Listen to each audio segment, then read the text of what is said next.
అందరికీ నమస్కారాలు. గౌరవనీయులు జనసేన అధ్యక్షులు మిత్రులు పవన్ కళ్యాణ్ గారు, అదే సందర్భంలో బీజేపీ రాష్ట్ర పార్టీ అధ్యక్షురాలు పురంధేశ్వరి గారు, గౌరవనీయులు అచ్చెన్నాయుడు గారు, ఈ సమావేశానికి విచ్చేసినటువంటి నూతనంగా ఎంపికైనటువంటి ఎన్డీఏ ఎమ్మెల్యే అభ్యర్థులందరికీ పేరు పేరున మనస్ఫూర్తిగా నమస్కారాలు, అభినందనలు, శుభాభినందనలు. అందరూ కూడా మనస్ఫూర్తిగా కంగ్రాచులేషన్స్. అదే సమయంలో మీరందరూ కలిసి నన్ను శాసనసభ నాయకుడిగా, ఎన్డీఏ శాసనసభ నాయకుడిగా ఎన్నుకున్నందుకు మనస్ఫూర్తిగా అందరికీ నమస్కారాలు తెలియజేస్తున్నా, అభినందనలు తెలియజేస్తున్నా, ధన్యవాదాలు. ఇప్పుడే మిత్రులు మాట్లాడారు. నేను కూడా చాలా ఎన్నికలు చూశాను. ఈసారి రాష్ట్ర చరిత్రలో ఎప్పుడూ ఇవ్వనటువంటి తీర్పు ఇచ్చారు. ఈ తీర్పు మళ్ళీ నిలబెట్టుకునే బాధ్యత మనందరిపైన ఉంటుంది. అయితే రాష్ట్రంలో ఉండే 5 కోట్ల ప్రజలందరికీ శిరస్సు వంచి పాదాభివందనం చేస్తున్నా. ఈ రాష్ట్రాన్ని కాపాడుకోవడానికి మీరు చూపించిన చొరవ కోసం అందరం కూడా ఒకటి క్యాంపెయిన్ చేశాం. ప్రజలు గెలవాలి, రాష్ట్రం నిలబడాలి. ప్రజలు గెలిచారు. రాష్ట్రాన్ని నిలబెట్టే బాధ్యత ఇక్కడుండే శాసనసభ్యులపైన, మనందరిపైన ఉంది. ఈ విషయం మనం గుర్తుపెట్టుకోవాల్సిన అవసరం ఉంది. ఒక అరాచక పాలన, ఒక విధ్వంసకర పాలన. మామూలుగా ఇది చూస్తే ఈ కూటమి ఏర్పాటు చేసినప్పుడు కూడా నేను ఎప్పుడూ మర్చిపోలేను. ఇప్పుడే పురంధేశ్వరి గారు చెప్పారు, పవన్ కళ్యాణ్ గారు చెప్పారు. 3 పార్టీలు కూడా ఒక అత్యున్నతమైన ఆశయాల కోసం పార్టీలు పెట్టినప్పటికీ ఈరోజు కలయిక కూడా మీరు చూస్తే, ఈ కలయికని చాలా ఎన్నికలు చూశాను కానీ నా చరిత్రలో ఎన్నికలు అయిన తర్వాత కంప్లైంట్స్ ఉండేటివి. ఇక్కడ పలానోళ్ళు సరిగా పనిచేయలేదు, ఇక్కడ ఈ నాయకులు కోఆపరేట్ చేయలేదని. నేను చూసిన మొట్టమొదటి ఎన్నిక, ఈసారి ఎన్నికల్లో మాత్రం 100% 3 పార్టీల నాయకులు, కార్యకర్తలు సమిష్టిగా పనిచేశారు. దానికి కారణం మనం ఒకసారి అన్వేషిస్తే, ప్రజలు మనోభావాలకు అనుగుణంగా మన కార్యకర్తలు కూడా ప్రవర్తించే పరిస్థితికి వచ్చారు. రాష్ట్రంలో ఉండే ప్రతి ఒక్క కార్యకర్తని, 3 పార్టీల తరపున ఉండే ప్రతి ఒక్క కార్యకర్తని, నాయకుడిని మనస్ఫూర్తిగా అభినందిస్తున్నా, ధన్యవాదాలు తెలియజేస్తున్నా, కృతజ్ఞతలు తెలియజేస్తున్నా. మేము చాలా వేవ్స్ చూశాం. 94లో 1 సైడ్ ఎన్నికలు జరిగాయి. అప్పుడు కూడా ఇన్ని సీట్లు రాలా, ఇన్ని ఓట్లు రాలా. ఈరోజు మనం చూస్తే 175 సీట్లకు గాను 164 సీట్లు గెలిచాం.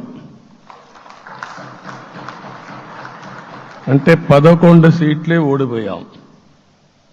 అంటే స్ట్రైకింగ్ రేట్ 93%.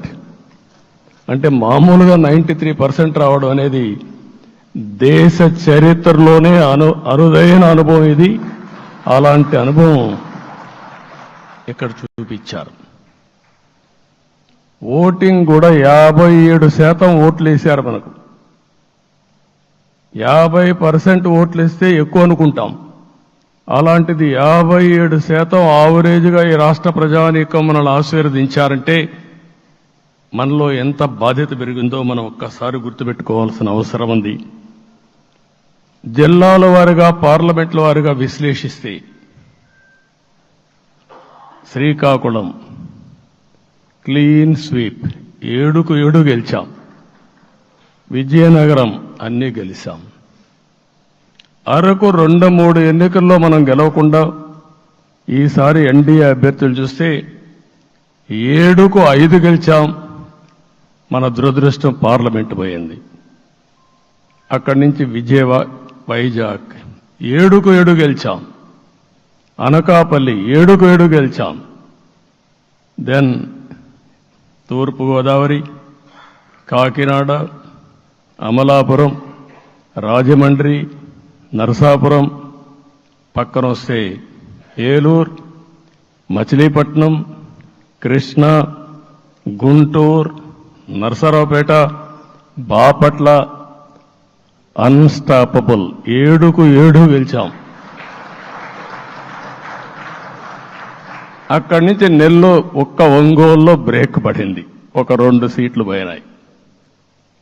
అక్కడి నుంచి నెల్లూరు 7కు 7 గెలిచాం. తిరుపతి 7కు 7 గెలిచాం. కానీ దురదృష్టం పార్లమెంటు పోగొట్టుకున్నాం.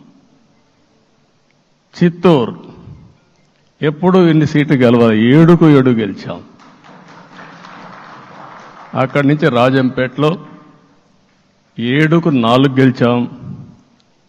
3 సీట్లు పోగొట్టుకున్నాం, పార్లమెంటు పోయింది.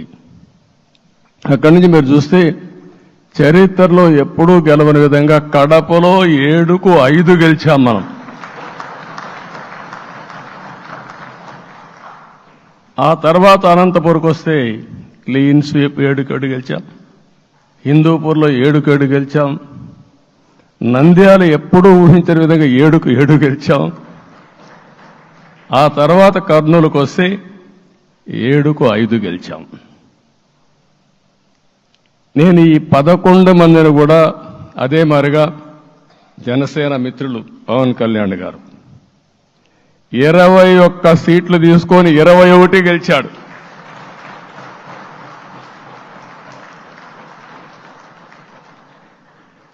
బీజేపీ 10 సీట్లు తీసుకుంటే 10 గెలిచారు, 8 గెలిచారు. అంటే 10కి 8 గెలవడం అనేది ఒక చరిత్ర. ఆ 2 సీట్లు కూడా కొన్ని ప్రత్యేకమైన కారణాల వల్ల ఓడిపోయాం తప్ప ఇంకోటి కాదు. అంటే ఇక్కడ ఒక లెసన్ మనందరికీ అర్థమైంది ఏంటంటే, అభ్యర్థులు గట్టిగా నిలబడుకున్న ప్రతి ఒక్క చోట ప్రజలు మనల్ని ఆశీర్వదించారు, గెలిపించారు. ఇదే ఈ యొక్క ఎన్నికల్లో మనందరం గుర్తుపెట్టుకోవాల్సిన ఒక ప్రత్యేకమైన విషయం. నేను చాలాసార్లు ఎన్నికలైన తర్వాత సమీక్షలు చేసుకున్నాం, కానీ ఇలాంటి విజయం, ఎలాంటి సాటిస్ఫాక్షన్ ఎప్పుడూ లేదు. దీనికి కారణం ప్రజలు మన మీద నమ్మకం పెట్టుకున్నారు. పార్లమెంట్ ఎన్నికల్లో కాదు, అసెంబ్లీ ఎన్నికల్లో చూస్తే 95,000 ఓట్ల మెజారిటీతో గెలిపించారు. గాజువాక 95,000 ఓట్ల మెజారిటీతో గెలిపించారు. ఈ విషయాలు నేను పవన్ కళ్యాణ్ గారు ఢిల్లీకి వెళ్ళినప్పుడు, పురంధేశ్వర్ గారు వచ్చినప్పుడు, ఈ రాష్ట్రంలో ఇచ్చిన మ్యాండేట్ వల్ల ఢిల్లీలో మమ్మల్ని అందరూ గౌరవించే పరిస్థితికి వచ్చారు. మీ గెలుపు వల్ల ఈరోజు ఆంధ్రప్రదేశ్ రాష్ట్ర ప్రతిష్ట పెరిగింది, గౌరవం పెరిగింది. మనకు కూడా గౌరవం పెంచుకునే పరిస్థితికి వచ్చాం. అయితే ఇక్కడ ఒక విషయం మనం గుర్తుపెట్టుకోవాల్సింది, ఎంపిక చేసినప్పుడు అన్ని విషయాలు మేము కూలంకుషంగా ఆలోచించాం. ఏ సీటు ఏ అభ్యర్థులు ఏ పార్టీ తీసుకుంటే గెలుస్తారో ఆలోచించాం. ఒకసారి అవి నేను చాలాసార్లు చూసినప్పుడు సీట్ల ఎంపికలో చాలా సమస్యలు వచ్చేటివి. మొట్టమొదటిసారిగా మొన్న ఎంపికల్లో కూడా చిన్న చిన్న సమస్యలు తప్ప ఎక్కడ పెద్ద సమస్యలు రాలేదు. అంటే మేమందరం కూడా ఒకటి ఆలోచించాం, గెలిపే ధ్యేయంగా పనిచేయాలి. కాబట్టి ఏ సీట్లో ఎవరు సీట్ ఇస్తే వాళ్ళు గెలుస్తారో ఆ సీట్లే ఇచ్చాం. అదే సమయంలో సీట్లు ఇచ్చిన తర్వాత ప్రతి ఒక్కరూ గౌరవించి గెలిపించే బాధ్యతకు వచ్చారు. ఇంకొక పక్కన ఈరోజు మిమ్మల్ని అందరినీ ఇప్పుడే పవన్ కళ్యాణ్ గారు చెప్పినట్టు వారి యొక్క సమయ స్ఫూర్తిని నేను ఎప్పుడూ మర్చిపోలేను.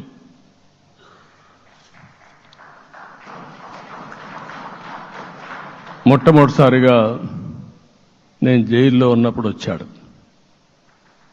వచ్చినప్పుడు నన్ను పరామర్శించాడు. బయట వచ్చి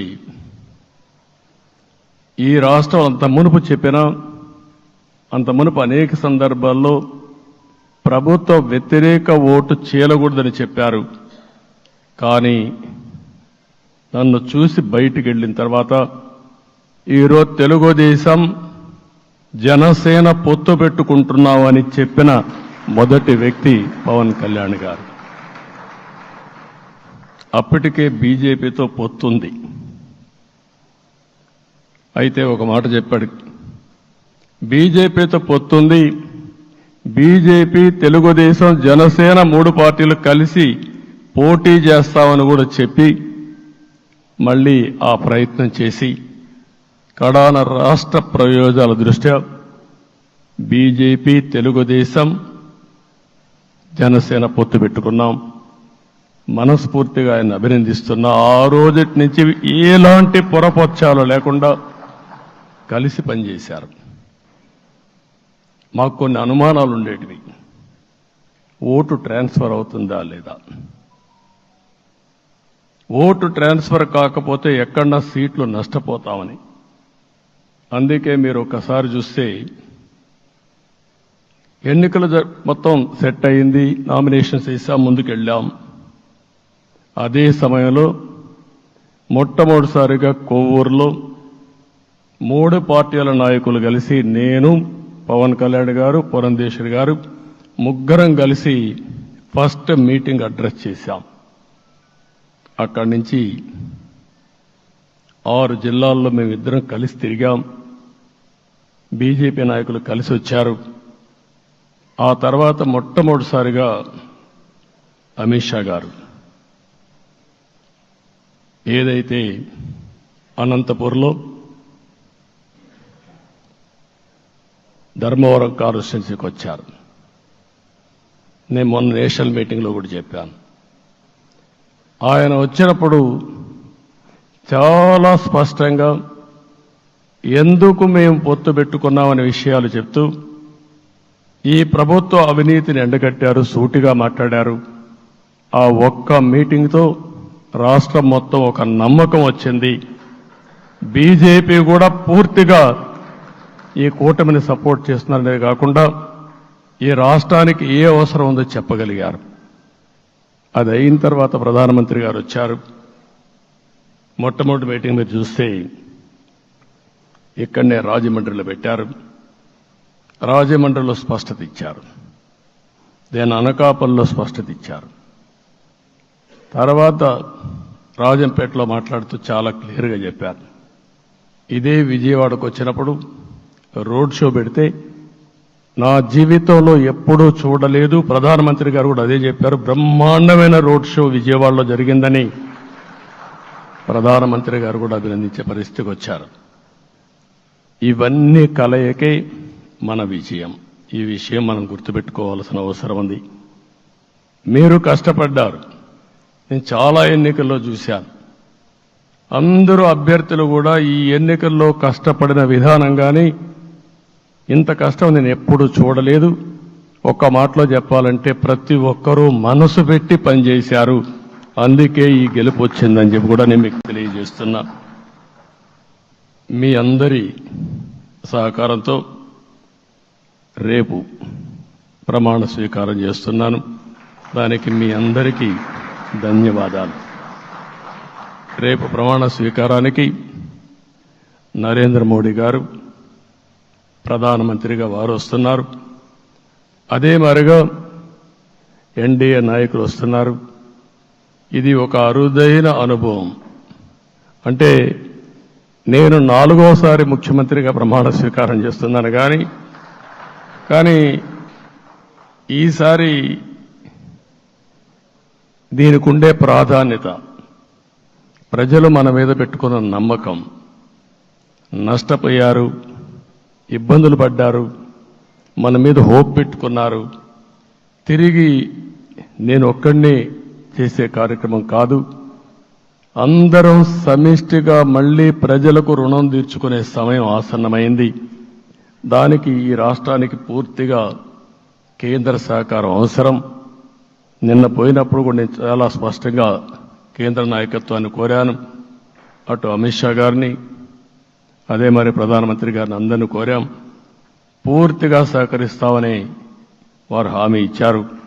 దానికి మనందరి తరపున కేంద్రంలో ఉండే ప్రధానమంత్రి నరేంద్ర మోడీ గారిని, అదే మరి అమిత్ షా గారిని, కేంద్ర నాయకత్వాన్ని, అదే మరిగా బీజేపీ దేశ అధ్యక్షుడైనటువంటి నేషనల్ ప్రెసిడెంట్ గారి నడ్డా గారిని మనస్ఫూర్తిగా అభినందిస్తున్నానని చెప్పి కూడా నేను మీకు తెలియజేస్తున్నాను. ఈరోజు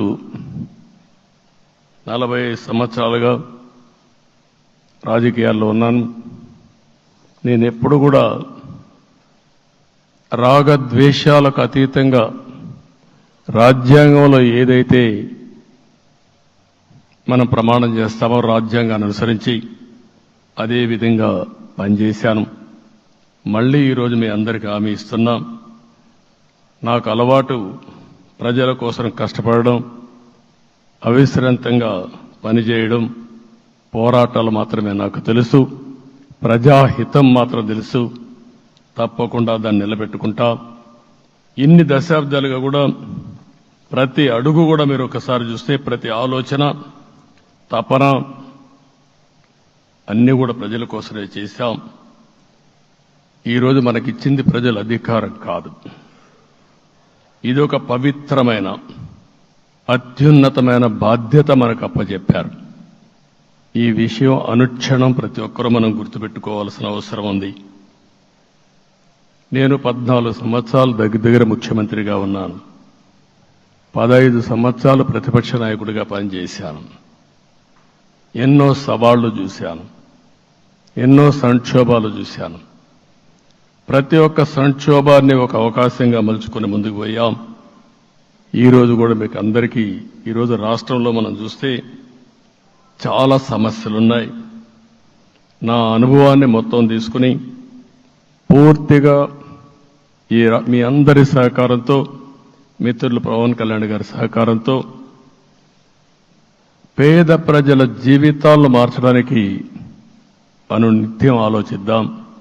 అది చేసి మన నిజాయితీని, మన కృతజ్ఞతని ప్రజలకు తెలియజేద్దాం. అందుకని ఇంకొక పక్క మీరు ఆలోచిస్తే రాష్ట్రం పూర్తిగా శిథిలమైపోయింది. దెబ్బతినని వర్గం అంటూ లేదు.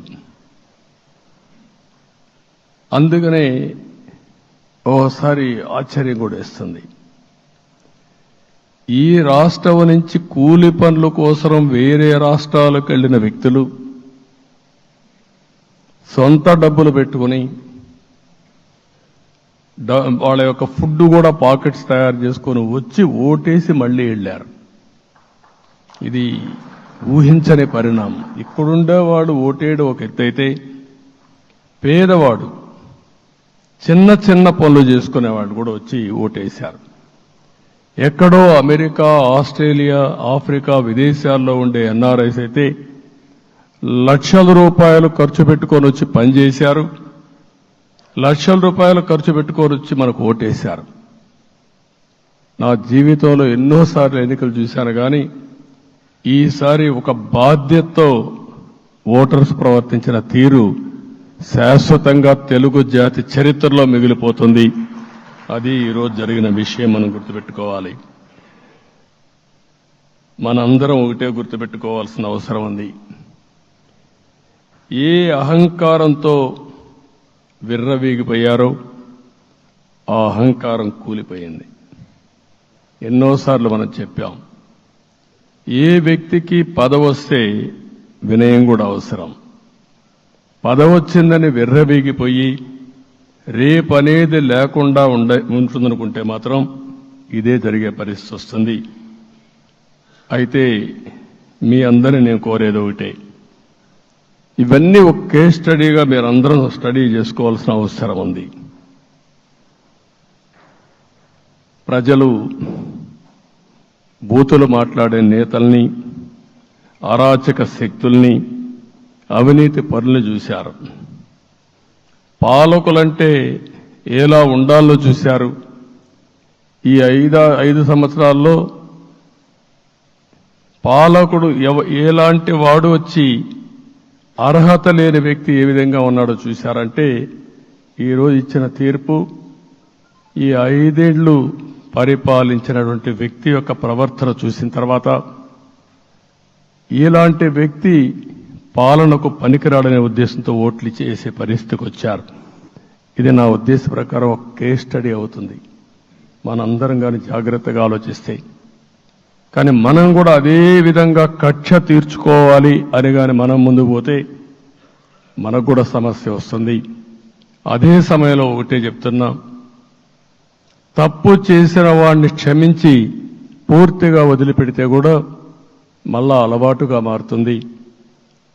తప్పు చేసిన వాళ్లకు శిక్ష పడవలసిన అవసరం ఉంది, చట్టపరంగా శిక్షించాల్సిన అవసరం ఉంది. అదే సమయంలో విధ్వంస రాజకీయాలు, కక్షా రాజకీయాలు కాకుండా ఇవన్నిటిని ప్రక్షాళన చేయాల్సిన అవసరం ఉందని చెప్పి కూడా నేను మీకు తెలియజేస్తున్నా. ఇంకొక పక్క 5 ఏళ్లలో ఎన్నో సంవత్సరాలు చూశాను కానీ కార్యకర్తలపైన దాడులు, హింసా రాజకీయాలు, అక్రమ కేసులు, వేధింపులు, కడాన సోషల్ యాక్టివిస్టులు కూడా ఇష్టానుసారంగా కేసులు పెట్టి హెరాస్ చేస్తే నిద్రపోకుండా వాళ్ళు కాపాడుకున్నాం. ఇంకొక పక్కన అన్ని పార్టీలకు 3 పార్టీలకు అనుభవం ఉంది. ఈరోజు మీరు చూస్తే ప్రాణాలు తీస్తూ అరాచకంగా ప్రవర్తిస్తూ తెలుగుదేశం పార్టీలో ఒక ఉదాహరణ చూసినప్పుడు అన్ని పార్టీలకు వర్తిస్తుంది. ఏదైతే మన పార్టీకి వ్యతిరేకంగా నేను ఆ పేర్లు చెప్పకూడదు కాబట్టి చెప్పలేదు, కానీ స్లోగన్ ఏమంటే కడాన మెడ మీద కత్తున్న జై తెలుగుదేశం అంటూ ప్రాణాలు వదిలిపెట్టే పరిస్థితికి వచ్చారు. ఇది ఊహించని పరిణామాలు ఇవన్నీ. ఇప్పుడు కూడా కళ్ల ముందర తిరిగే పరిస్థితి వస్తుంది. అందుకే ఈరోజు మనందరం కూడా ఇవన్నీ గుర్తుపెట్టుకొని, నాకు జరిగిన అవమానాలు చూశారు. నేను అందుకే మా కుటుంబానికి జరిగిన అవమానంతో నేను కూడా భరించలేక బయట వచ్చినప్పుడు ఒకటే శపథం చేసి వచ్చాను. ఆ శపథం, ఇది గౌరవ సభ కాదు, ఇది కౌరవ సభ. ప్రజాక్షేత్రంలో గెలిచి మళ్లీ ఈ సభను గౌరవ సభగా చేసి అడుగు పెడతానని చెప్పి శపథం చేసి బయట వచ్చాను. ఓసారి ఇవన్నీ చరిత్ర. ఆ శపథాన్ని ప్రజలు గౌరవించారు. గౌరవించిన ప్రజల్ని నిలబెట్టే బాధ్యత మనందరిపైన ఉంది. సభను కూడా ఎన్నోసార్లు పవన్ కళ్యాణ్ గారు చెప్పారు, భవిష్యత్తులో ఆంధ్రప్రదేశ్ శాసనసభని ఒక గౌరవ సభగా చేసి ప్రజా సమస్యల్ని చర్చిస్తామని చాలా స్పష్టంగా చెప్పారు. అలాంటి బ్రహ్మాండమైన వాతావరణం క్రియేట్ అవుతుంది. దానికి ఒక శాసనసభాపక్ష నాయకుడిగా నేను హామీ ఇస్తున్నా. మళ్లీ ఈ సభను గౌరవ సభగా, ఈరోజు మన పరిపాలన ప్రజా పరిపాలన, ప్రజా ప్రభుత్వంగా మనం ముందుకు పోవాల్సిన అవసరం ఉంది. ముందుకు పోతామని చెప్పి కూడా నేను మీకు తెలియజేస్తున్నా. ఇంకా కిందికి డెప్త్కి వెళ్తే గవర్నమెంట్లో ఏముందో ఇప్పటికి తెలియదు, ఎంత అప్పు ఉందో తెలియదు, ఎక్కడెక్కడ తెచ్చారో తెలియదు. ఇవన్నీ కూడా డెప్త్కి వెళ్ళినప్పుడు ఎన్ని లక్షల కోట్ల అప్పు ఉంది, ఏదేది తాకట్టు పెట్టారు, ఆర్థిక వ్యవస్థ ఏ విధంగా చిన్నాభిన్నం అయిపోయింది, ఇవన్నీ కూడా అధ్యయనం చేసుకోవాల్సిన అవసరం ఉంది. ఇరిగేషన్ రంగాన్ని పూర్తిగా నిర్వీర్యం చేశారు. రాష్ట్రానికి అతి ముఖ్యమైన ప్రాజెక్టు పోలవరం. కేంద్రం క్లియర్గా పోలవరానికి సహకరించారు. నాకు ఇప్పుడు కూడా జ్ఞాపకం ఉంది, 2014 కంటే ముందు నేను ముఖ్యమంత్రి అయ్యాను, ఎంపికయ్యాను, ఢిల్లీకి వెళ్ళాను, ఢిల్లీకి వెళ్ళినప్పుడు 7 మండలాలు తెలంగాణలో ఉన్నాయి. పోలవరం ముంపుకు గురి అయ్యే 7 మండలాలు తెలంగాణలో ఉన్నాయి. ఆ 7 మండలాలు అక్కడుంటే జూన్ 2వ తారీఖున నోటిఫికేషన్ వస్తే ఆ తర్వాత తెలంగాణ అనుమతి ఉంటే తప్ప, పునరావాసానికి ఒప్పుకుంటే తప్ప మనం పోలవరం కట్టే పరిస్థితి లేదు. ఆ రోజు రాజ్నాథ్ సింగ్ గారు పార్టీ అధ్యక్షుడు. అదే మాదిరిగా ఆ రోజు వెంకయ్యనాయుడు గారు కూడా యాక్టివ్గా ఉన్నారు. నేను ఒకటే కోరాను, ప్రజలు నన్ను ఎంపిక చేసుకున్నారు, ఇక్కడ మనం ఎన్డీఏ వచ్చింది, ఈ ప్రాజెక్టు పూర్తి కావాలంటే ఆ 7 మండలాలు ఆంధ్రప్రదేశ్ రాష్ట్రానికి ఇస్తే తప్ప పూర్తి కాదు. మీరు 7 మండలాలు ఇవ్వకపోతే నేను ప్రమాణ స్వీకారం చేయను, నాకు ఈ పదవి వద్దని ఆ రోజు చాలా స్పష్టంగా చెప్పాను. ఇది ఎప్పుడు కూడా చరిత్రలో ఎప్పుడు జరగని విషయం. ఆ రోజు ప్రధానమంత్రి గారు నరేంద్ర మోడీ గారు ఇవన్నీ ఆలోచించి ఫస్ట్ క్యాబినెట్ మీటింగ్లో పెట్టి ఒక ఆర్డినెన్స్ ఇచ్చి ఆ 7 మండలాలు ఆంధ్రప్రదేశ్కి ఇచ్చి తర్వాత పార్లమెంట్ సమావేశాలు పెట్టుకున్నారంటే అది ఒక చరిత్ర. అంటే ఆ రోజు కానీ కేంద్రంగాన 7 మండలాలు ఇవ్వకపోయుంటే పోలవరం ప్రాజెక్టు ప్రారంభమయ్యేది కాదు. అన్ని కష్టాలు పడి మళ్లీ డబ్బులన్నీ కోర్టులో ఉండే కేసులన్నీ విత్డ్రా చేయించి అన్నీ చేయించాం. 72% పనులు పూర్తి చేశాం. ఈరోజు మళ్లీ మొదటికొచ్చింది. డయాఫామ్ వాల్ పూర్తిగా కొట్టుకోబోయే పరిస్థితికి వచ్చింది, డ్యామేజ్కి అయ్యే పరిస్థితి వచ్చింది, ఎక్కడుందో తెలియని పరిస్థితి. మళ్లీ కేంద్ర సహకారంతో రాష్ట్రానికి అతి ముఖ్యమైన ప్రాజెక్టు పోలవరం, దీన్ని పూర్తి చేసే బాధ్యత, దీన్ని పూర్తి చేసి నదుల అనుసంధానం చేసి మన అందరం ప్రతి ఒక్క ఎకరాకు నీళ్లు ఇవ్వగలిగితే దానికంటే బ్రహ్మాండమైన కార్యక్రమం ఏమీ ఉండదు. వ్యవసాయ రంగం స్టెబిలైజ్ అవుతుంది. ఇది సాధించడానికి అన్ని విధాలా కష్టపడతామని చెప్పి కూడా నేను మీకు తెలియజేస్తున్నాను. ఇంకొక పక్క వ్యవసాయ రంగం పూర్తిగా సంక్షోభంలో పడిపోయింది. రైతులు అప్పుల పాలయ్యారు. 5 ఏళ్లలో 9 సార్లు కరెంటు ఛార్జీలు పెంచారు. ఈ విధంగా ఇవన్నీ కూడా ఇంకొక పక్క మీరు చూస్తే అమరావతి 10 సంవత్సరాల తర్వాత మన రాజధాని ఏదంటే చెప్పుకోలేని పరిస్థితి. ఇప్పటికి కూడా మనకు గుర్తొచ్చేది ప్రజావేదిక విధ్వంసం. అలాంటి దుర్మార్గమైన కార్యక్రమాలు జరిగాయి. ఇవన్నీ కూడా గుర్తు చేసుకుంటూనే కక్షపూరిత రాజకీయాలు కాకుండా కన్స్ట్రక్టివ్ పాలిటిక్స్ కి మనం ముందుకు పోవాల్సిన అవసరం ఉంది. అందుకే ఈరోజు నేను ఒకటే మీ అందరికీ హామీ ఇస్తున్న, మీ ద్వారా ప్రజలందరికీ, మనది ప్రజాప్రభుత్వం. ఇకపైన మన ప్రభుత్వంలో ప్రజావేదికల కూల్చివేతలుండవు. 3 రాజధానులంటూ రాష్ట్ర భవిష్యత్తు ఆటలాడే పరిస్థితి ఉండదు. మన రాజధాని అమరావతి, అమరావతి రాజధాని. విశాఖపట్నం ఆర్థిక రాజధానిగా, ఒక ప్రత్యేకమైన సిటీగా, ఆధునికమైన నగరంగా తయారు చేసుకుందాం. దాన్ని ఎప్పుడు కూడా నేను కంబైన్డ్ ఆంధ్రప్రదేశ్ కూడా గుర్తుపెట్టుకున్నాను. విశాఖపట్నం అటు జనసేనకు, తెలుగుదేశానికి, బీజేపీకి ముగ్గురు కూడా చాలా ముఖ్యమైన నగరం ఇది. ఎందుకు నేను ఈ మాట అంటున్నానంటే, లాస్ట్ ఎలక్షన్లో 2014లో హరిబాబు అక్కడ ఎంపీగా గెలిచారు. తర్వాత విడిపోయిన తర్వాత 2014లో మళ్ళీ మనం పోటీ చేసినప్పుడు చేశాం. 2019లో 4 అసెంబ్లీ సీట్లు గెలిపించిన ఏకైక నగరం విశాఖపట్నం తెలుగుదేశం పార్టీకి. అదే మాదిరిగా ప్రజల్లో గణనీయమైనటువంటి అభిమానం జనసేన అధినేత పవన్ కళ్యాణ్ గారి పైన ఉంది.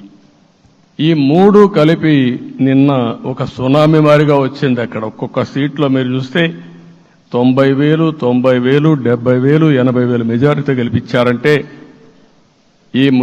ఆనాటి ముఖ్యమంత్రి విశాఖపట్నాన్ని రాజధానిగా చేస్తాను, ఎన్నికలవుతానే అక్కడే ప్రమాణ స్వీకారం చేస్తానంటే నువ్వు రావద్దు అని ప్రజా తీర్పిచ్చిన రాజధాని నగరం విశాఖ నగరం. అంటే ఎలాంటి టెంప్టేషన్ కూడా లొంగలేదు వాళ్ళు. ఇది ఒక అనుభూతి. విశాఖపట్నాన్ని మర్చిపోయే సమస్య లేదు. తగిన గుర్తింపు ఇస్తాం, అభివృద్ధి చేస్తాం. ఇంకొక పక్క కర్నూలుని కూడా ఇదే మారిగా చెప్పి కర్నూలుని జ్యుడిషియల్ క్యాపిటల్గా చేస్తామని కడాన ఏమీ చేయకుండా వదిలిపెట్టినటువంటి వ్యక్తి. ఈరోజు మీరు ఒక్కసారి గుర్తుపెట్టుకోవాల్సింది, నేను చాలా ఎన్నికలు చూశాను కానీ రాయలసీమలో వన్ సైడ్ ఎన్నికలు జరిగాయి. బ్రహ్మాండంగా ఓట్లేశారు. ఓట్లేయడమే కాదు, ఊహించినటువంటి మెజార్టీస్ ఇచ్చారు. ఇది నేను కొంచెం భయపడ్డాను బిగినింగ్లో, కానీ ఊపు చూసిన తర్వాత మాత్రం అనిపించింది అందరూ ఎక్స్పెక్ట్ చేశారు రాయలసీమలో కొంచెం ఇబ్బంది ఉంటుందని. అలాంటి రాయలసీమ తిరుగుబాటు చేసే పరిస్థితికి వచ్చింది. దానికి కూడా మనందరి మీద బాధ్యత ఉంది. కర్నూలుని అన్ని విధాలా అభివృద్ధి చేసే బాధ్యత Telugu Desam party, Janasena, BJP, NDA కూటమి తీసుకుంటామని కూడా హామీ ఇస్తున్నాను. ఈ 3 సిటీలే కాకుండా మొత్తం అన్ని జిల్లాల్ని సమభావంతో ఆలోచించి మనం ముందుకెళ్దాం. ఇంకొక పక్క మనలో ఏ కోశాన కూడా అహంకారం ఉండకూడదు, అరాచకం అనేది ఎక్కడా కనిపించకూడదు. ఈ రాష్ట్రంలో అశాంతికి చోటు అనేది లేకుండా ముందుకు పోవాల్సిన అవసరం ఉంది. రాష్ట్ర ప్రజలందరికీ హామీ ఇస్తున్నా, సీఎం వస్తున్నాడంటే చెట్లు కొట్టేయడం, లేకపోతే రోడ్లు మూసేయడం, షాపులు బంద్ చేయడం, పరదాలు కట్టుకోవడం అవన్నీ ఉండవు. సీఎం కూడా ఒక మామూలు మనిషిగానే వస్తా, అందరితో కలిసి ఉంటాం. నేను సీఎంగా ఉన్నా, మా మిత్రుడు పవన్ కళ్యాణ్ గారు ఏ హోదాలో ఉన్నది కూడా రేపు అనౌన్స్ చేసుకుంటాం. మేమందరం కూడా సామాన్యమైన వ్యక్తులుగానే వస్తాం మీ దగ్గరికి, మీలో ఒక వ్యక్తిగా ఉంటాం. మాకు హోదా సేవ కోసరం తప్ప పెత్తనం కోసరం కాదు. ఆ విషయం ప్రజలందరికీ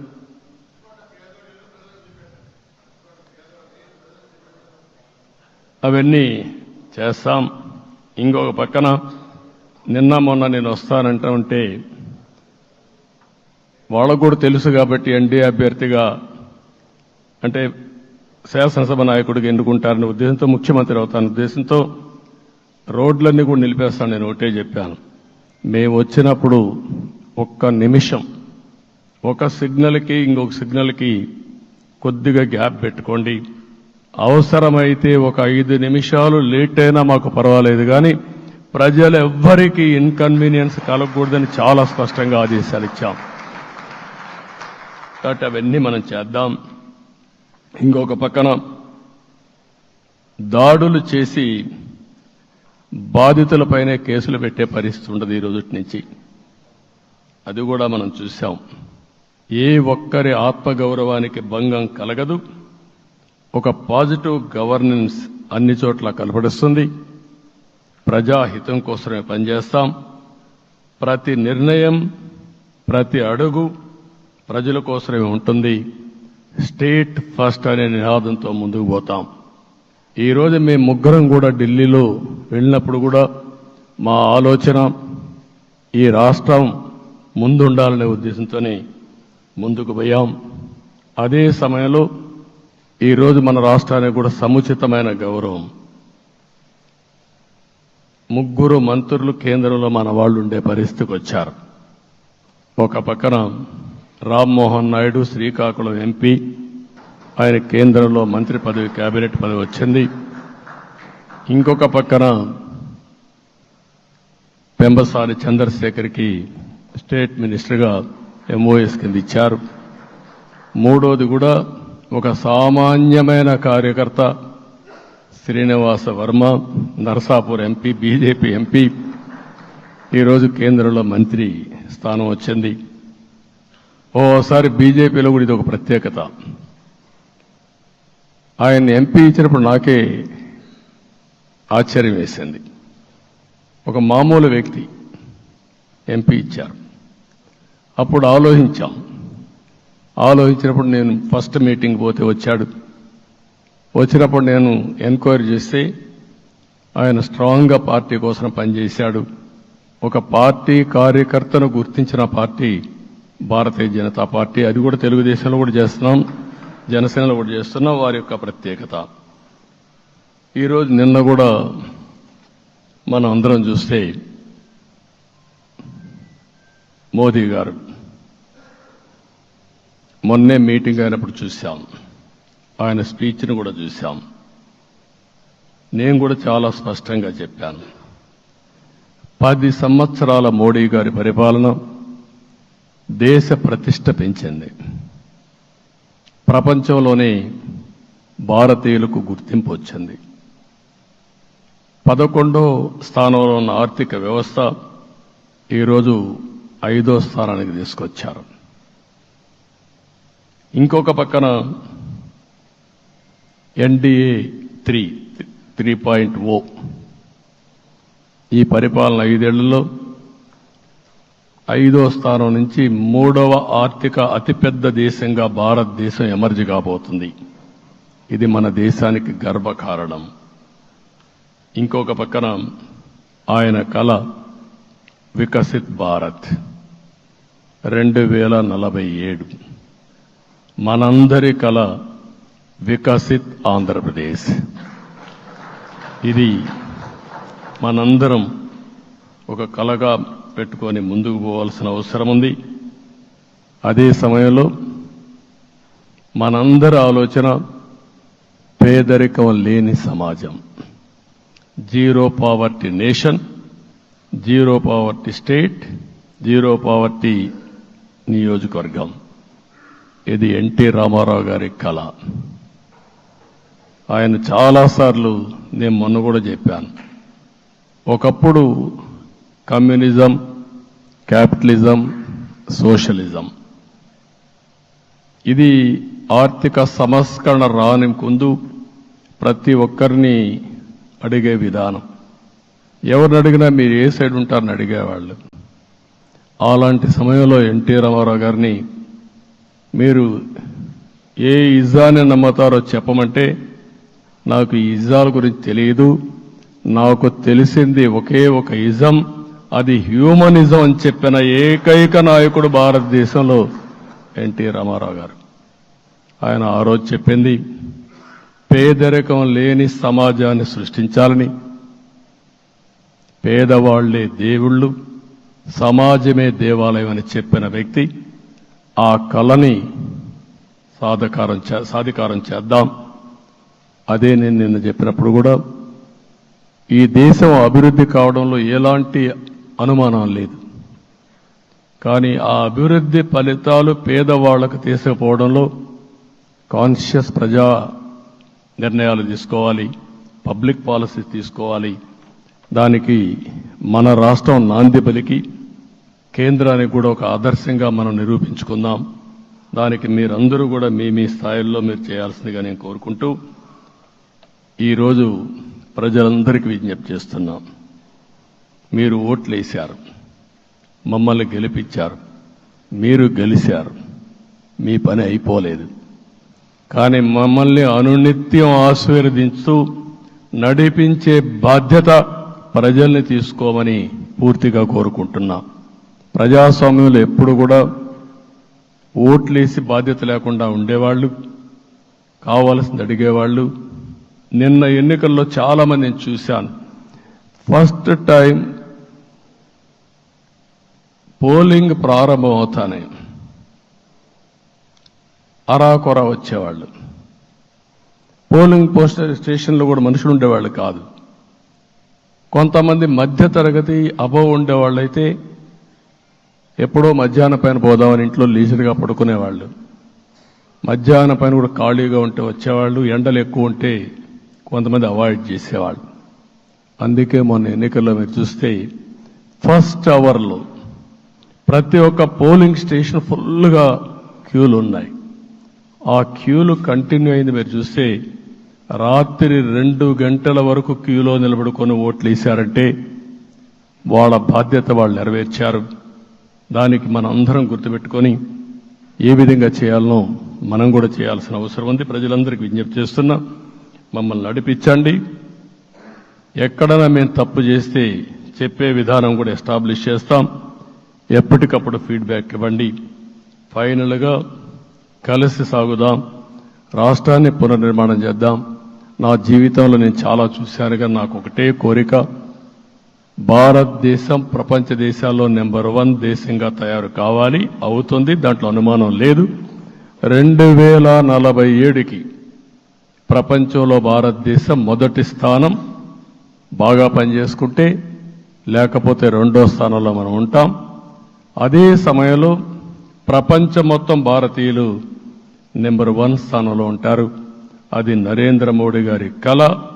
అది డెఫినెట్గా జయప్రదం అవుతుందని నేను ప్రగాఢంగా విశ్వసిస్తున్నా. ఇందులో నా స్వార్థం కూడా ఉంది. తెలుగు జాతి ప్రపంచంలోనే నెంబర్ 1గా ఉండాలనేది మన కోరిక. ఇప్పటికీ మీరు చూస్తే హైయెస్ట్ పర్ క్యాపిటా ఇన్కమ్ ప్రపంచంలో ఏ దేశంలోకి వెళ్ళా భారతీయులు సంపాదిస్తున్నారు. అందులో అగ్రస్థానంలో తెలుగు వాళ్ళు ఉన్నారు. అదే సమయంలో ఈ రాష్ట్రాన్ని నెంబర్ 1గా చేయాలనే సంకల్పం మనందరికీ ఉండాల్సిన అవసరం ఉంది. ఇది అసాధ్యం కాదు. ఈ రోజు ఉండే పరిస్థితిని సవరిస్తూనే మళ్లీ నిర్మాణాత్మకంగా వెళ్తే ఒక నిర్దిష్టమైన సమయం ప్రకారం ఆంధ్రప్రదేశ్ రాష్ట్రాన్ని నెంబర్ 1 చేసుకునే అవకాశం ఉంటుంది. అదే సమయంలో జీరో పావర్టీ. మన ఆలోచనలన్నీ కూడా ఒకటే మీరు ఆలోచించుకోవాలి. ఎవరైతే పేదవాళ్ళు ఉన్నారో, పేదవాళ్ళలో నిరుపేదలు ఉన్నారో దానిపైన దృష్టి పెట్టాలి. దీనికి కూడా ఒక కార్యక్రమాన్ని మనం తీసుకుంటా అని చెప్పి తెలియజేసుకుంటూ, మరొకసారి ఇది ఒక అరుదైన అనుభవం, నా జీవితంలో మరిచిపోలేనటువంటి ఘట్టం. దీనికి మిమ్మల్ని అందరినీ ఎన్డీఏ అభ్యర్థిగా ముఖ్యమంత్రిగా నన్ను ఎంపిక చేసిన ఎన్డీఏ ఎమ్మెల్యేలందరినీ పేరు పేరున మనస్ఫూర్తిగా అభినందిస్తూ, మరొకసారి బాధ్యత ఈ రోజు నుంచి ఇంకా ఎక్కువైంది. నిన్నటి వరకు ఈ రాష్ట్రంలో ప్రతి ఒక్కరికి నిద్ర లేని రాత్రులే, నా ఒక్కడికే కాదు. ఇప్పుడు తలుసుకుంటే ఓసారి బాధేస్తుంది.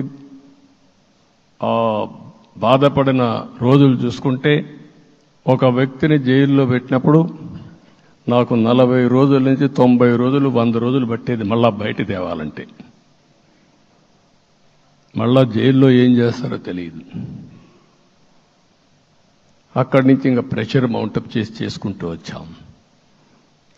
ఆ త్యాగం చేసిన రోజులను ఒకసారి గుర్తుపెట్టుకుంటూ, సఫర్ అయిన ప్రతి ఒక్కరిని, పార్టీ కార్యకర్తలనే కాకుండా ప్రజలను కూడా గుర్తుపెట్టుకొని, సోషల్ యాక్టివిస్టులు గుర్తుపెట్టుకొని ఈ రాష్ట్ర పునర్నిర్మాణం కోసం ముందుకు పోదామని తెలియజేసుకుంటూ, మరొకసారి మీ అందరికీ మనస్ఫూర్తిగా అభినందనలు తెలియజేసుకుంటూ, నన్ను పూర్తిగా బలపరిచినటువంటి మిత్రుడు పవన్ కళ్యాణ్ గారికి, అదే మరిగా బీజేపీ నాయకత్వానికి, పురంధేశ్వర్ గారు ఇక్కడ నేను చూశాను.